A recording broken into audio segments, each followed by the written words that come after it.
আসসালামু আলাইকুম। সচিবালয় অগ্নিকাণ্ড এবং বান্দরবনের সংখ্যালঘু কিছু সম্প্রদায় মারমাতিপুরা এই ধরনের কিছু বাড়িঘরে বা 17-18টি বাড়িঘরে অগ্নিকাণ্ড ঘটেছে।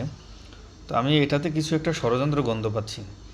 তো ষড়যন্ত্রের বিষয় নিয়ে কথা আমরা বলবো যে যেই ধরনের রাজনৈতিক অপশক্তি, আমি ধারণা করছি যে ধরনের রাজনৈতিক অপশক্তি দেশকে অস্থিতিশীল করার জন্য এই সচিবালয়ের মতো গুরুত্বপূর্ণ জায়গায় অগ্নিকাণ্ড ঘটায়, অথবা এই যে সংখ্যালঘু সম্প্রদায়ের উপর পরিকল্পিতভাবে হামলা চালায়, এই ধরনের রাজনৈতিক অপশক্তিকে যারা সমর্থন দিচ্ছেন আমি মনে করব তারা সুস্থ মানসিকতার কোনো লোক না। আপনারা এই ধরনের কাজকে নিন্দা করতে শিখুন, নিন্দা করার ধারণা মনের ভিতরে পোষণ করুন। এই কারণে বলবো, কারণ এই শেখ হাসিনা কিছুদিন আগে একটা ভিডিও ভাইরাল হয়েছিল, যে অডিও ক্লিপ ভাইরাল হয়েছিল, যে আপনাদের বাড়ি করে তাদের নেতাকর্মী দলের বাড়ি করে যদি হামলা চালায় আপনারা কি করেন, আপনারা হামলা চালাতে পারেন না।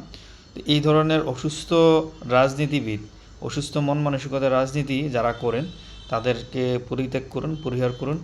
এবং এই ধরনের ঘটনা একটু চিন্তা করেন যে এই ধরনের কথা যদি কোনো রাজনৈতিক ব্যক্তি, অন্য রাজনৈতিক ব্যক্তি, যদি ইসলামী রাজনৈতিক ব্যক্তি বলতো, তাহলে কী পরিমাণ তীব্র সমালোচনা হতো, এটা আসলে বলে বোঝানোর কথা, ভাষা না। তো আমরা কি খারাপকে একটা সহনশীলতার মাত্রায় নিয়ে গেলাম? এই ধরনের বিষয়গুলো আমাদের কাছে কিছুই মনে হয় না যে আমাকে মারছে আমিও মারি। হ্যাঁ, এই ধরনের আসলে এগুলো আমরা আসলে বোঝা উচিত। তো এটাই বলছি। আসসালামু আলাইকুম।